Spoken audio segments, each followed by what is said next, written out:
Continuing with our preparations for Pesach, we were speaking about some of the Halachot of Hechsher Kelim.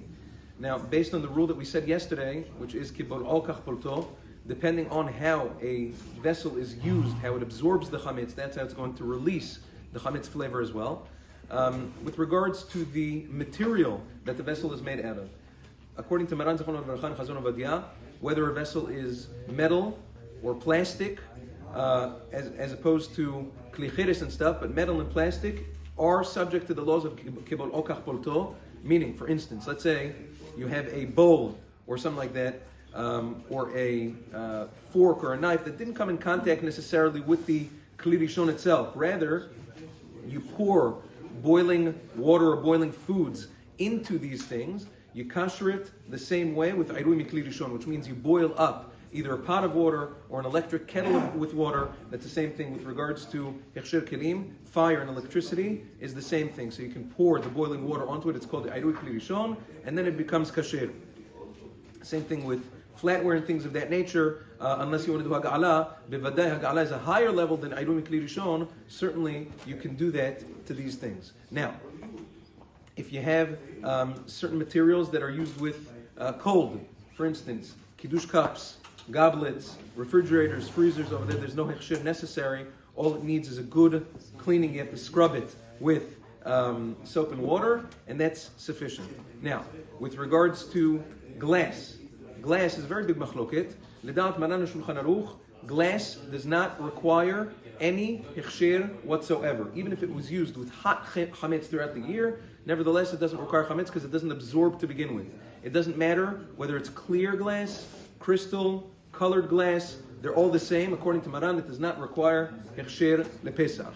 Nevertheless, according to the Rama and Poskei Ashkenaz, they treat it as klicheres, they treat it as ceramic, and it cannot be kasher, according to Minhag Ashkenazim, and some Sfaradim. The Ben Ish Chai is also machmir to somewhat of a degree. Nevertheless, according to Maran, it is permissible. Now, what did I miss? With regards to a frying pan, person who wants to kasher a frying pan, we spoke about yesterday, a pot means haga'ala. You cook in a pot, you need to do haga'ala to the pot, and you need to purge it in a pot that's bigger than it in boiling water. How do you look at a frying pan? What's a frying pan? Because over there by frying pan, you don't use a lot of liquid. Only a little bit of oil, maybe you spray it a little bit with some oil. Yeah, yeah. So it says the Shulchan Aruch says that during tefillah, it's a siman yafet to sneeze. Anyway, Mikol Makom. So with regards to the frying pan, Da'at Maran is that it's considered like a pot, and Haga'ala is enough to it, even though you don't use a lot of liquid.